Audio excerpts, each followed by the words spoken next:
အိမ်ပြန်လာတိုင်းတိတ်ဆိတ်နေတယ်အိမ်အိုလေးကိုသားလေးလမ်းကြည့်ရင်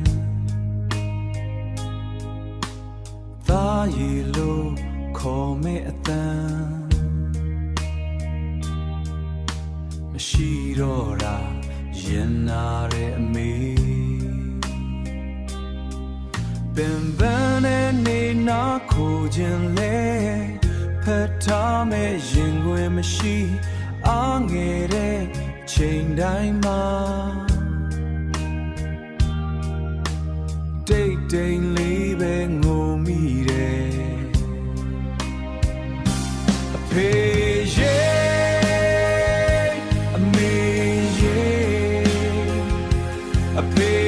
ရဲ့အမေရဲ့သားရန်လွမ်းနေတယ်လူတွေကြားမှာရင်နေပြီမဲ့ရောက်တဲ့ဆိုငိုငိုနေဘဝကြီးကခက်ခဲတိုင်းမှာမိဘကိုပဲတတိရတယ်မကြောက်နဲ့သားဆိုရက်စကားဆိုရက်စကားနောက်တစ်ခါကြားခြင်းသေးတယ်